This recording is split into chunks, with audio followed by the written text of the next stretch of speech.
All right, welcome back to another edition of Financial Accounting. So, we have exam 3 coming up here in a couple days. We need to talk about what's on it, what do you need to watch out for. Here's some tips, here's some tricks. First things first, realize that we have to be wary of the proctorio in being monitored on you. So, a couple things you're asked to do at the start of the exam that you must follow. First and foremost, you've got to slowly scan your room. Okay. The proctorial only picks up like maybe 5 frames per second, and it's like potato quality. So it's not even that good. So do a slow scan of your room as well as your desktop. Okay. Make sure you get the desktop in there and show your scratch paper front and back. Okay. There's some people who are not following these instructions precisely. And generally speaking, the School of Accounting is saying give them a 0 on the exam. And um, I don't like to give out zeros for things that, people nervously forget. So realize that if I have to have an awkward conversation with you, it's usually going to end up as a warning. But one thing you must you must follow is the rule of no personal calculators. There are some people who are using graphing calculators. That's obviously not allowed because you can put in notes on your graphing calculator. Don't use a calculator at all. The calculator is on the screen. Okay. Even if there's a calculator on your desk, it will flag you for having a calculator nearby. Don't have any electronic equipment, headphones, don't have any phones, don't have any calculators, don't have any smart watches. Okay, get rid of that stuff because I don't want to have a conversation with you about it. There are penalties associated with not following the instructions, but those are things that are outside of my control. So all I'm asking is you take the first 10, 20 seconds of the exam and do these things exactly. If I can see that you're doing them exactly, even if you do get flagged, chances are I'll just sort of dismiss it and say, no, they follow the instructions. So just show me that you are being forthright about taking your exam. There are some people who were busted for cheating. That's unfortunate, but we pick up on that stuff. And more importantly, I'm not the one who takes a first glance at your proctorio. We have other people who review your proctorio recordings. They let me know if there's any issues that I need to follow up on. So make sure that your computer is set up to handle the proctorio. Um, yes, there are issues with losing power or Wi-Fi goes down or Proctorio logs you off.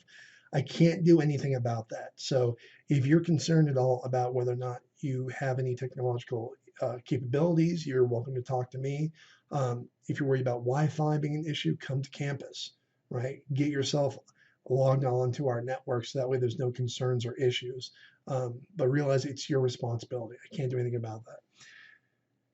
The page of scratch paper, I think, will come in especially handy for this particular exam. This exam is a bit of a dense beast. It's not like it's very broad. It only is primarily just focused on covering chapters 5 and 6 in terms of accounts receivable for chapter 5 and inventory for chapter 6. So we're kind of moving through the assets. So recall in chapter 4, we were talking about cash and the bank reconciliation. Chapter 5, we were talking about accounts receivable.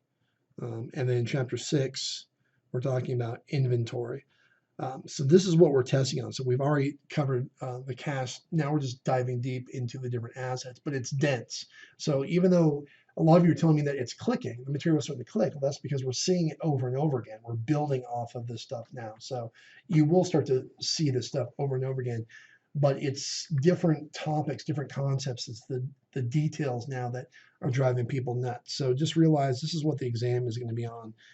Upcoming. Chapter 7 and 8 will talk about long-term assets, liabilities. We're going to primarily, that's just going to be chapter 9 and appendix F, and then stockholders' equity, that's chapter 10. And then outside the balance sheet is chapter 11. That's the statement of cash flows. So that's where we're going. So it's hard to believe that we've come so far already in the term. And it seems like, my gosh, we've covered so much. Realize it's going to start going a lot faster for you because you're getting into the rhythm of things and you've conditioned yourself to get the homework done and come to class and ask questions. Like this is just part of the process. And so you're getting used to it hopefully by now. But I just want to make sure everyone knew from the beginning that this class was going to be a beast. And thus far, I think a lot of you guys are kind of getting it now. So stay on top of things. Stay on top of things. Your scratch paper, you can have one piece, front and back, label it page 1, page 2. Show it. Hold on to it. So that way, when you come and talk to me about the exam, if there's any questions you think you may have missed accidentally, or maybe you weren't quite sure about the calculation, your scratch paper will help you recall what your thinking process was. And so I can only do so much on my end in terms of like, what was probably going on in your mind when you answered some of the questions. But most importantly is you want to kind of like make notes of any questions that were driving you nuts on this exam. Tell me if something looked a little weird. You'll get the standard 60 minutes, like with any midterm, the standardized 21 question. Yeah, there's one extra question on there for extra credit, so you can get 105%. Realize that you you guys are going to start at 3 p.m. You got to start it within the first 5 minutes. Okay, that's a syllabus policy. So no, don't delay. Make sure you're ready to go, because if you don't start it within the 5 minutes, I reserve the right to not let you take it. Right? Some people are doing some extra cramming before the exam. That's not fair to the other students, right? We all start at the same time, right? So realize you're not the only person in the class, and that following these rules is just to make sure it's fair for everybody. There's no makeup exams, of course, in case of extreme emergencies. Technological issues do not warrant the makeup exam. Take the practice exam that has the proctorio on it to make sure that your technology is good to go. I don't recommend people take practice exams the day of the exam, because that can really mess with your mind a little bit. But definitely the practice exams are up there. So I always recommend go through and try it once just to sort of see how well you know the material, right? But do it multiple times. Just realize it's not the only thing you want to focus on. Everything is coming from your textbook. Everything, right? So textbook, the downside of the textbook is it's sort of saying, here it is. And the purpose of coming to class is to say, here's how it got there, right? So accounting is about processes, and we walk through those things. We walk through sets of examples, and I give you some ways of solving problems or sorting out information. You gotta pick a way that makes the most sense to you. And granted, sometimes you read through the textbook, it's not making sense. Well, that's just because it's their perspective, and that could just be one perspective. If it's not clicking for you, come and talk to me, and we can go through some other examples. But lectures are meant to sort of illustrate what you read, and the homework is just a way for you to practice from start to finish. And I know some of you guys are burning through your attempts. Realize, even if you just want to see how it, some people are saying, well, I just need to see how the problem is solved so that I can kind of go back and do it myself. The exam, you only get one attempt, right? So when you're approaching the homework, my recommendation is you should have a working knowledge on how to solve those problems. Don't be over reliant on the attempts. There are so many times in the past where I thought, I'll just give them one attempt and they'll just have to, figure it out. But I give you extra attempts so that way, even if you make a mistake, you can fix it. But more importantly, you want to make sure that you are demonstrating to yourself that you're learning the material, that you know the material, right? Don't be over reliant on the help me solve this feature of the homework, because as you know, there's no such feature on the exam. So chapter 5, what's being covered? Well, you got 5.1 through 5.6. There's going to be 11 questions on that material. 50% of it is going to be what I call procedural, which is accounting related, journal entries, T accounts. You got to know how certain transactions affect the balances, like the balance in, like how does a write-off affect the allowance account? How does a write-off affect accounts receivable? Things like that. You got to know the journal entries in this class. And so as we go further and further into the textbook, knowing the accounts and being able to do the journal entries from the top of your head, that's going to be more crucial. Okay, so practice writing things out on paper. When you go back and review your homework, sketch out the journal entries. Don't just rely on the computer to tell you what to put in as a debit and credit. See if you can do it without the help of the prompts, right? That's my recommendation. Section 5.5 has 3 questions. It's kind of spread out pretty evenly across all the learning objectives, but 5.5 5.6, those tend to like trip people up a little bit, but there's a good chunk in 5.5. Chapter 6, pretty much all the chapter is being tested. There's 10 questions. Most of it is what I would consider computational, 55%. When I say that, I mean you have to be able to figure out maybe cost of goods sold or ending inventory using FIFO or LIFO. That's really mathematically intensive. It's actually, the math isn't so hard. It's really just analytical, being able to sort of take information and sort it and then do the addition, the subtraction, the multiplication, the division. That's the key thing. So a lot of time is spent on just drawing things out in order to find one answer. But at the end of the day, I get it. It's FIFO and LIFO. Those are challenging topics. We'll talk a little bit more about that in a second here. Realize at the end of the day, you need to select at least one answer. So don't waste too much time trying to figure. If you're spinning your wheels, move on, but at least select something so you don't miss out on anything.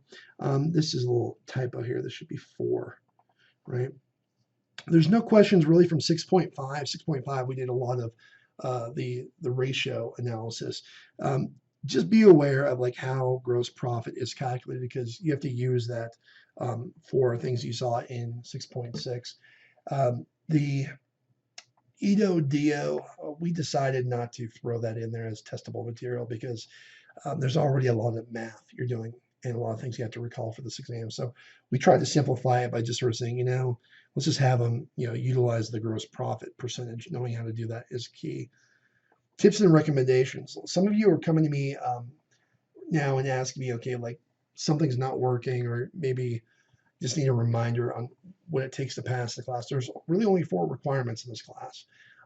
Number one thing is you got to read the textbook, and preferably read the textbook before you come to class. That is how you get the most out of class. If you're not attending class, you need to start attending class, because we go through the material that's in the textbook. So if it's not making sense in the textbook, that's why class is a good time to sort of clarify any confusion or ask me questions. You need to complete the homework. The homework is there for you to practice applying the material. If you are just going through the motions, just trying to get the points, realize that each homework assignment is 2 points, right? And that's just to sort of say, good for you for doing the homework, right? It's the 2 points equals about 4% of your overall course grade. So if you're just trying to accumulate points, right, but you don't know what's going on or why the answers are the way they are, you're not utilizing the homework appropriately. So some of you are burning through those attempts just to get the points, and I'm saying, why bother if you don't know the material? Okay, so come and talk to me. Ask me for help when you need it. Now, that's why I'm here. I mean, I've got office hours 8 hours a week. So Tuesday, Thursday, if those don't work for you, tell me a time that works and we'll make it happen. So realize that you can attend SI sessions, but they're not required for the class. So I don't want you guys doing any more work outside of the class requirements. That is plenty of work. The SI sessions are not a substitute, right? You need to come and talk to me. SI sessions are good. Braden was a student of mine in this class. He was also an intermediate accounting 1 student of mine. So he knows, my method of madness and how I operate, how I work. But he'll tell you that the work is done during the weeks prior to the exam. It's not done at the end. So cramming for the exam in this class doesn't help. Memorization doesn't help in this class. You're going to work through the problems. It's all about the process and understanding why. So that's why the homework is so crucial. You want to use that appropriately. Review all the notes. Make sure they're all completed. Go back, look at the videos if you're missing anything. There's additional practice on My Accounting Lab. These are all just multiple choice questions. So I think in the past, some fill in the blank may have slipped in there. You have to get good at answering multiple choice questions. That's part of the deal. And I'll tell you that teaching my current CPA students how to pass the CPA exam is oftentimes just about strategies on how to answer a multiple choice question, right? The answer is one of the 4, right? And sometimes it's the best of the 4, not necessarily the most accurate of the 4. So conditioning yourself to answer multiple choice questions is just as good as being competent about the material that you're being tested on. So I gave you more practice on practice exams. I give you practice on My Accounting Lab doing those multiple choice questions. Please use those appropriately. I recommend working through the practice exam several times, but realize usually after the fourth time, you're not going to get a whole lot of new material. It's going to be the same questions over and over again. So don't just focus solely on the practice exams. You want to, spread it out. You want to realize the source of everything is coming from the textbook, right? So if something's not making sense, go back and reread it. Sometimes after you've seen it in class and after you've worked on it in the homework, going back to the textbook, actually it makes a lot more sense because you know what they're talking about, having actually done the work, having seen it and practiced it. So do multiple things, not just the practice exam. There is a Proctorio enabled practice exam. I recommend doing that just to make sure your Proctorio is set up. When taking the exam, I cannot emphasize this enough, be mindful of your time, especially on this exam. There's a lot of calculations that you have to do. And for most people, if you're like me, you're going to do a lot of sketching things out and drawing things out. Don't try to do it all in your head, but be mindful of your time. If you get stuck on a problem where you have to do a lot of calculations, you may want to put that off to the end. Sometimes you don't want to go through it quickly. If you do have time in the end, go back and just double check to make sure at least you've answered every question. It's unfortunate, but exam 3, the way people miss points, one of the main reasons people miss points in this exam is they run out of time. So just make sure that you've at least answered every single question, selected something for each of the 21 questions. Skip through it, be mindful of your time, get that low hanging fruit out of the way. When you read carefully, read slowly, and you may have to reread. Some questions will give you a set of information, and some of them will say, give me the cost of goods sold, and like the other half of you might get what's ending inventory. So you got to read carefully through these problems. It's easy to get tripped up. Or some questions will say, hey, what's the bad debt expense adjustment? And some will say, hey, what's the balance in the allowance account after doing your calculation? So read it carefully. Be mindful of your time, but read it carefully. Don't spin your wheels, and don't be hasty. Don't make assumptions. Pay close attention to dates, especially when it comes to notes receivable and calculating any interest. Some people, if a note was issued at the beginning of the month, they sometimes forget to count that month. They say, oh, it was issued January 1st, so then February, and they count from that point forward, and so that screws them up. Be mindful of dates, draw it out, sketch out a timeline, right? It sounds silly, but if you've got extra time on your exam, go back and sketch these things out just to double check to make sure it intuitively makes sense to you. When you're reading through some of these problems, it may be worth your time to read the last line of a question first. So that way, when you go back and reread through everything, before you do any calculations or any sketching of anything, make sure you know what you need to get out of the problem. Sometimes they give you too much information and you need to ignore it. Well, you know that if you know what the requirement is of the question. Sketch out things like potential T accounts, journal entries, any calculations, right? Your scratch paper serves as a recollection of your thinking process, and that helps me help you. So note down any questions that cause you trouble so we can talk about it when we review it. You don't have to review with me. I recommend that you review your exam with me before the next exam. Any thoughts, justifications for why you answered a question a certain way? Exams are a checkpoint for you and I. So it's a way for me to see like how well you are doing and how well you're absorbing the material. And it's also a checkpoint for you to determine whether or not whether or not you are getting it or whether or not your strategies, your study strategies are working or not. So come and talk to me either way. We can go over your exam, talk about ways to improve your test taking performance. I'm happy to do that. Or your studying performance. Maybe some of the questions were kind of jerky or they just looked really weird. You can help me make these questions better on future exams so you don't get tripped up as easily. Feedback goes both ways. So trust me that I want you to tell me, if you thought the exam was fair or not. Okay? And if you feel like the tools I'm giving you are not adequate, let me know what else I can be doing for you. Right? I'm here for you. So don't hesitate to reach out to me. Exams are not do or die. They're not a judgment on you. It's just a way to sort of assess whether or not you know the material, right? If you've been busting your butt and you feel like the exams aren't reflecting that, then come talk to me, right? Because oftentimes when we're going through the exam together, like I'll say, well, you got 2/3 of this right. If I were to give you partial credit, you would have scored higher on the exam. I can't do that, but you should know that you're getting it. It's starting to click. You're just missing a few little points here and there. My classic mantra: accounting is a verb, right? Like throwing, shooting, spiking. Accounting is an ing word, right? You gotta do it. You gotta practice it. Do it, see it, practice it over and over again, right?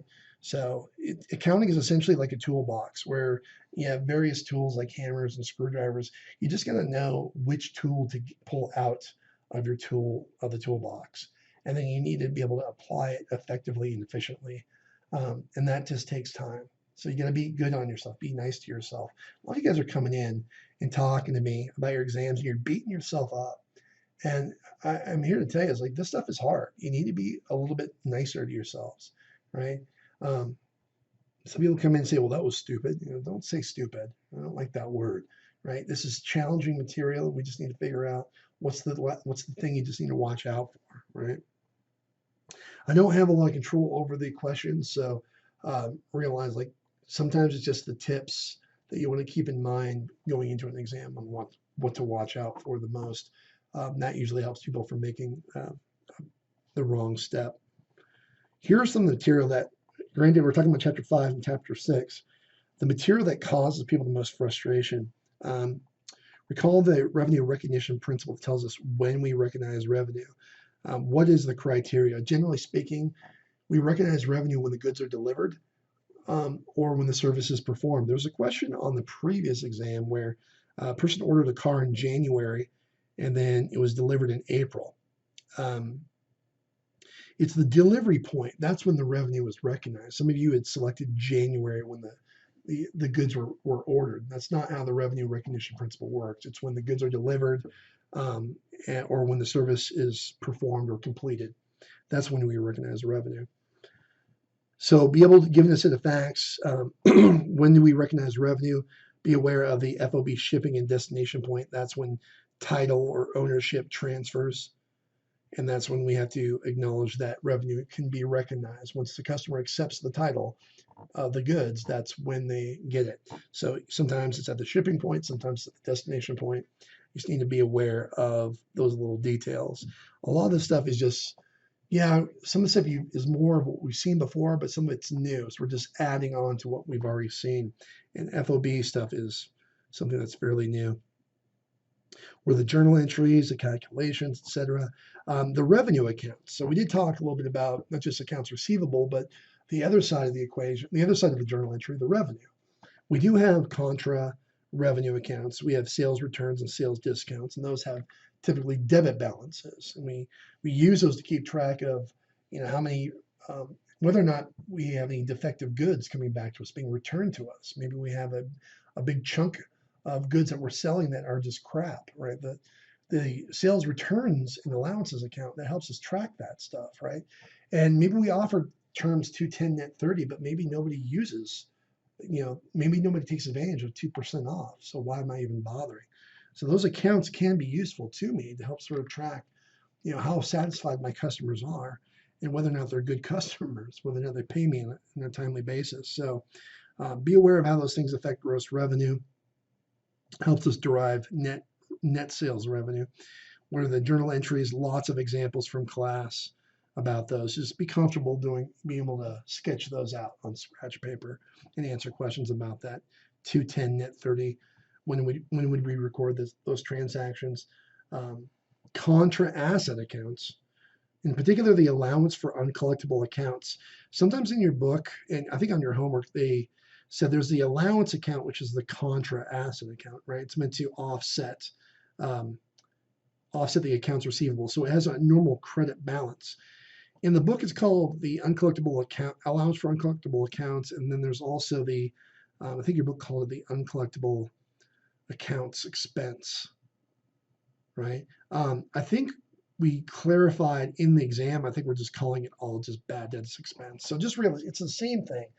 And I believe we mentioned this in class too. The bad debts expense is the same thing as uncollectible accounts expense, the same thing as doubtful accounts expense. It's all just, different names for the same thing. But I think we just try to simplify it by calling it bad debts expense.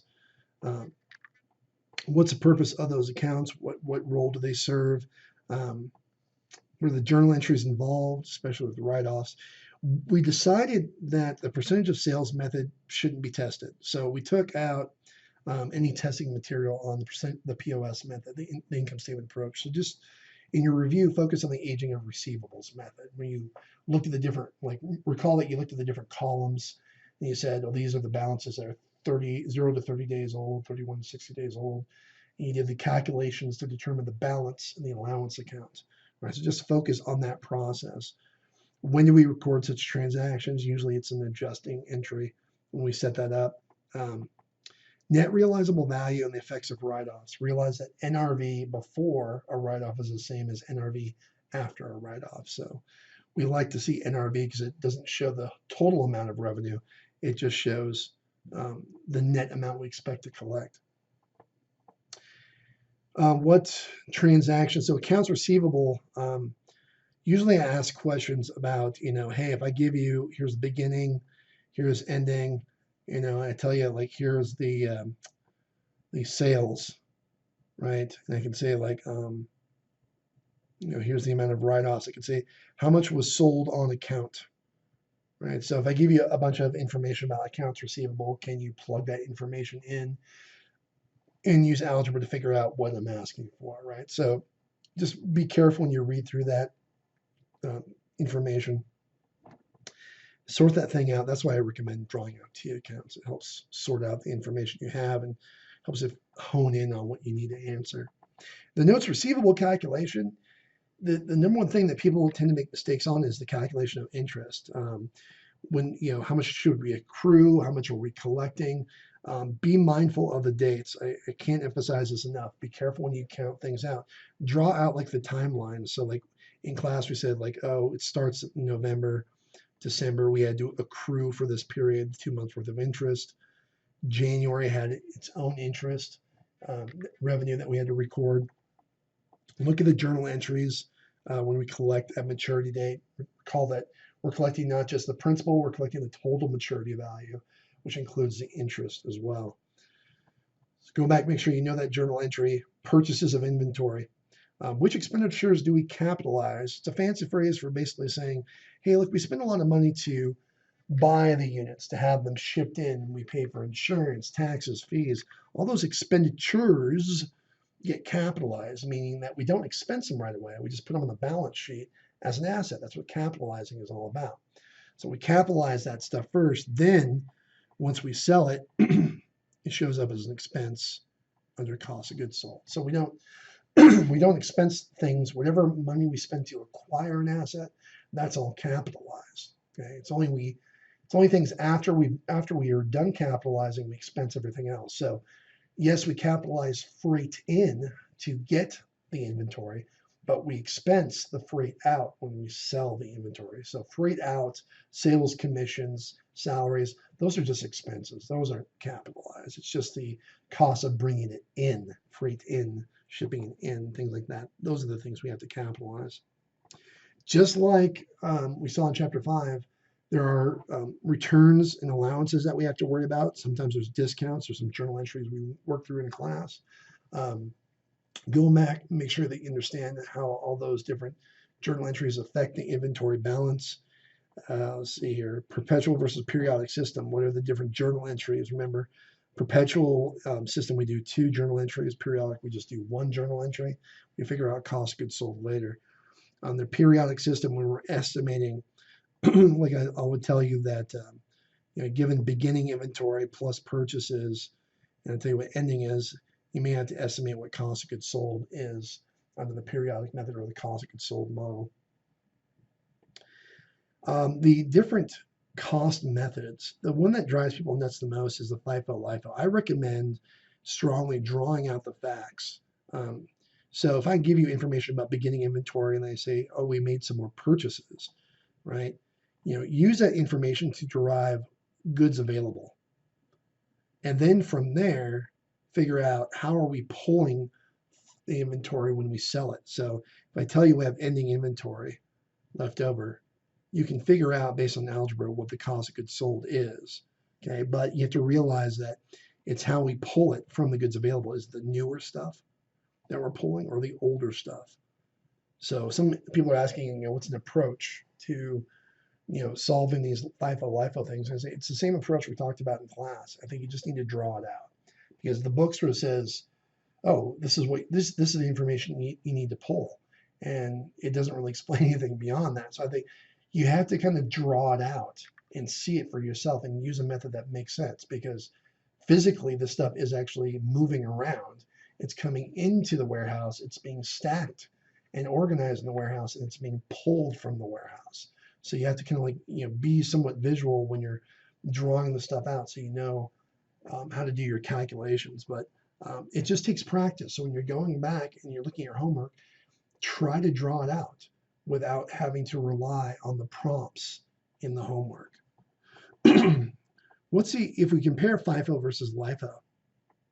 Given periods where inventory costs are increasing or decreasing over time, which method, FIFO or LIFO, gives, say, like the highest cost of goods sold or the highest ending inventory? There were a couple slides in class that we walked through. We talked about the consequences of FIFO and LIFO and how basically there's no win or lose when it comes to FIFO or LIFO. They have their own pros and cons, but they can result in very different gross profits and different costs of goods sold, depending on whether or not costs are increasing or decreasing over time. So it may help sort of kind of sketch out maybe like a little study guide to help visualize those different things we walk through in class. Under the gross profit method, recall that we were able to estimate ending inventory by first using the gross profit, multiplying it by sales revenue to determine cost of goods sold, and then plugging that in to determine ending inventory. So just know how to do that process, kind of like what we talked about in class, for the sake of calculating what ending inventory must be. Imagine, for instance, like we had a fire or we just forgot to count inventory. Like, can we estimate inventory? We can, so long as we have a gross profit percentage that we can rely on. So there's a lot of notes, but I think, take that notes you have from class and from your readings and just simplify it down. Just trying to focus it, funnel it down in a way that makes sense to you.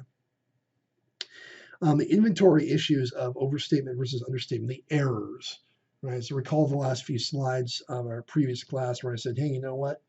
Imagine that in the like the actual data, say like our beginning inventory was 100, and then we had purchases of 100, and then we had ending inventory of 100. Like we could estimate cost of goods sold to be 100, right? Then we kind of compared that versus a beginning balance that was maybe too high or it was too low, or we compare that to an ending balance that was too high or too low. You don't necessarily need to sketch that out to solve the problems, but I definitely recommend kind of going back. And if you do, I don't think it's a very intuitive thing to ask, to be able to answer, hey, what's the effect on gross profit if, for instance, we have an ending inventory count that's too low? Right? You almost kind of have to see it. At least I do, because I'm a sensory type person. But if you kind of go through the example, or even if you just recall like kind of a sketch of summary of the effects, right? Where I said, hey, remember when inventory was too low and that resulted in a cost of goods sold that was too high? Well, that was plugged in down below when we did our gross profit calculation. We said, revenue is like 1,000, cost of goods sold was too high, so our gross profit then was too low, right?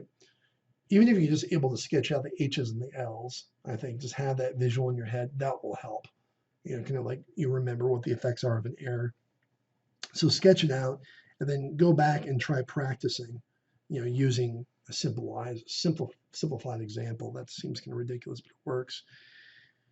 That's the best way I know how to work those types of inventory errors, by some sort of simplified example. Otherwise, try to develop a cheat sheet that you cannot use on the exam, but some sort of study guide that helps you kind of visualize and take that information and say, well, what if it's not low, right? What if ending inventory was, too high? That would mean that next year's beginning is too high, but current year's cost of goods sold is too low. And just kind of walk through and just see if you're able to kind of sketch it out by memory.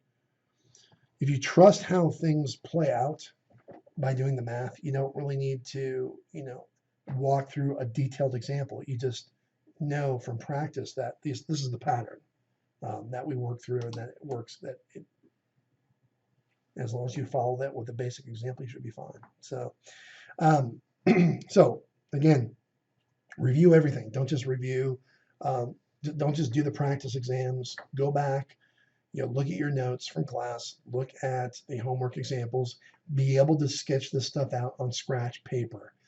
If remember that you know by now what the environment's like. It's like you don't have help me solve this on the exam. You have to be able to take the material, organize it in a way that makes sense to you to come up with a reasonable answer. And um, if you're running out of time, at least select something so that way you don't miss points for a non-answer.